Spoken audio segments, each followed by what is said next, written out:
You know, we have got to talk about Donald Trump and his obsession with Barack Obama. And it's not just Donald Trump, it's all of MAGA and it's mediocre white dudes ever who cannot stop talking about Barack Obama. Obama hasn't been president for 10 years. Michelle Obama has not been first lady for 10 years. But these people cannot stop talking about the Obamas. And it's because they will never be the Obamas. They will never have the class of the Obamas. They know that. And so the only thing they can do is continue to lash out and continue to try to take jabs at the Obamas. And in doing so, these people honestly think that they're owning the libs. But what I want to keep driving this point home is they're not owning anything. They're just showing us who owns them. And it's Donald Trump who owns them. So they're being owned by Donald Trump. And here he is, the head of their snake, and his head is just filled with Barack Obama.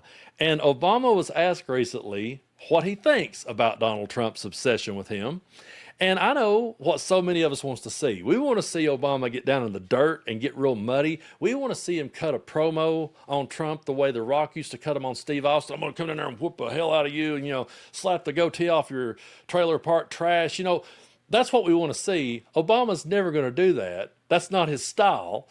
As a matter of fact, his style is much better than that because right here, he keeps so much class and just absolutely lays waste to Donald Trump. And I got to admit, I've watched this clip more times than I've watched any here lately because we need uplifting in this world as crazy as it's getting. So I'm going to watch it again. And hell, we may back it up and watch it more than once because this is epic. When Obama is asked what he thinks about Donald Trump's weird obsession with him, his answer is priceless. I mean, the thing about it is, look, you got to ask him what it is that The obsession? the obsession. I know what it is. I obviously have a room in his head. Rent free. You do everything with grace. A suite in his head. But the thing about it is that was always clear to me. Look, first of all, when I was president, the last thing I had time to do was worry about what Somebody said, or what Did. my predecessor did. Mm-hmm. They're gone. I've got work to do. You locked in. It's hard to describe if you're doing the job right. Mm-hmm. Every day you've got 5, 10 things that are real hard. And you have to be constantly focused. The idea that I'd be worrying about Came before. somebody who came before and me trying to measure, like, what's he done today? Look, constantly worrying about that is a strange thing to me. It shows me somebody who's not focused on the American people and the job they're supposed to do. So summer cooking is officially in session, and anyone that knows anything about me knows that I love to get out and grill. But my pots and pans are still going to be doing a whole lot of the heavy lifting. And if your cookware sticks, burns, heats unevenly, or turns cleanup into a full-time contact sport, then that's not making you a better cook. It's only making your life harder, and that's where Hexclad comes in. Hexclad completely changed the game with combining the performance of stainless steel with the convenience of nonstick, and it's all in one pan. Hexclad gives you the proper sear, great heat control, and cleanup that doesn't turn into a whole second job after dinner.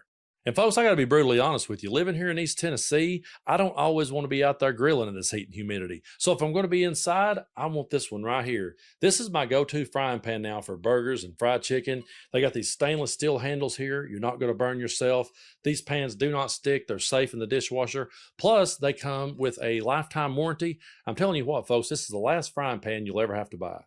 So don't go through another summer with cookware that's only going to make every meal harder than it needs to be. For a limited time only, our listeners are getting 10% off your order with our exclusive link. Just head to hexclad.com/Brando. Support our show and check them out at hexclad.com/Brando and make sure to let them know that we sent you. That's absolutely an epic comeback and an epic answer to that because Donald Trump is not focused on the American people at all. Donald Trump is focused on his own ego, and he is so envious of Barack Obama that he cannot stop talking about him, and neither can his followers because they're obsessed. And when Obama said, "I've got a suite" in his head, that's absolutely the truth. We get accused every day of having Trump derangement syndrome, which I find to be one of the most nauseating and stupid things that they ever say about us because The people that are accusing you of having Trump derangement syndrome put maxi pads on their ears, okay, to go out here and stand in solidarity with this asshole. These people wore diapers to his rallies with shirts that said "Real men wear diapers." These people put flags on their trucks with all these ridiculous sayings with his face on it.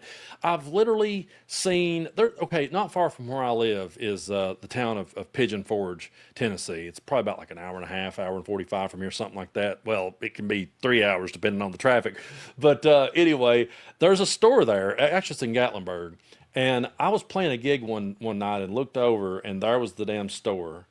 And I just watched people walk in and out of it. And, you know, it's one of those things where curiosity kills the cat. You're like, I got to see what's in here. I walk in that damn place, and I really should have made a video, but I at the time, I really wasn't doing content the way I am now. And they've got like these flags with his head on Rambo's body. They have like his head on a bald eagle, and they have all this ridiculous merch. I mean, anything and everything, if they could fit his face on it or his likeness on it or some ridiculous quote on it, they do it. And then they could accuse us of being deranged, like we have some sort of derangement syndrome. These people are so toxic, and they're people that peaked in early middle school.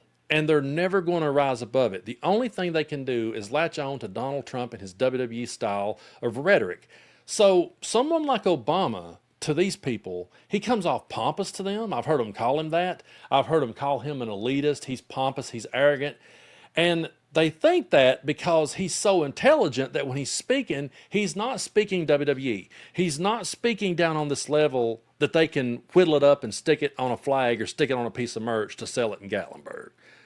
And so he's always going to live rent-free, or he's going to have a suite in these people's head while they turn around and tell us that we have Trump derangement syndrome. No, these people are absolutely obsessed with Barack Obama because they will never be Barack Obama. And, you know, he's so right there when he talked about how that, you know, he didn't have time to talk about his predecessor.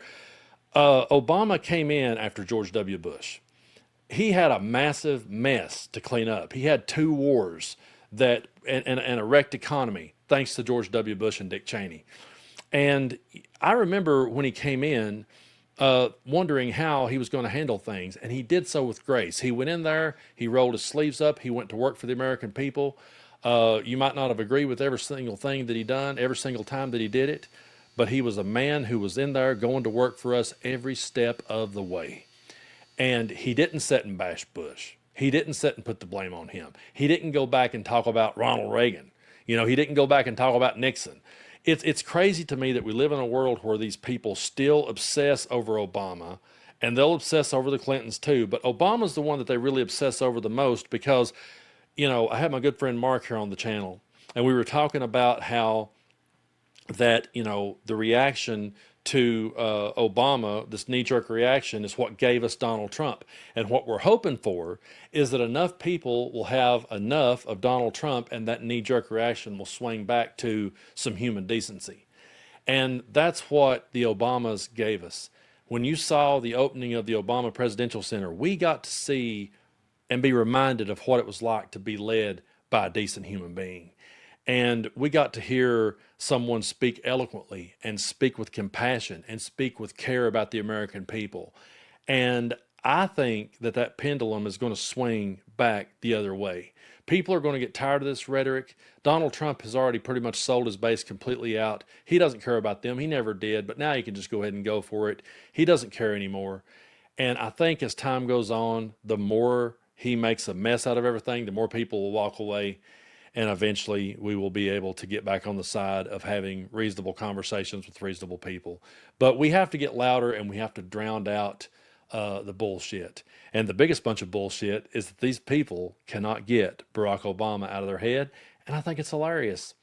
I think it's hilarious. So when I see them tell us we have Trump derangement syndrome, just wait for it. At some point, they're going to start criticizing Obama because they can't let it go. Because their guy can't figure out how to do anything. Their guy can't figure out how to fix any problem. The only thing he can figure out to do is duck and dodge accountability. And they have to sit there and play the mental gymnastics game with him and I don't know how they do it. But I appreciate y'all so much for sticking with me here on the channel. We are closing in on 1 million subscribers, folks. We're getting closer and closer every day. So if you haven't already, be sure and hit that button, and we'll get there, and I will put a gold plaque behind me when we do. It's really hard for me to wrap my head around. I'm sitting in such a small little sleepy town in East Tennessee, but have people write me every day from all over the world and just know that you're appreciated. And we'll keep fighting this good fight. The thing is, we will always be able to have Barack Obama to show us what to do. And we'll have Donald Trump to always remind us of what not to do. And yeah, the next time they tell you that you have Trump derangement syndrome, just remind them that they have a suite in their head for Barack Obama.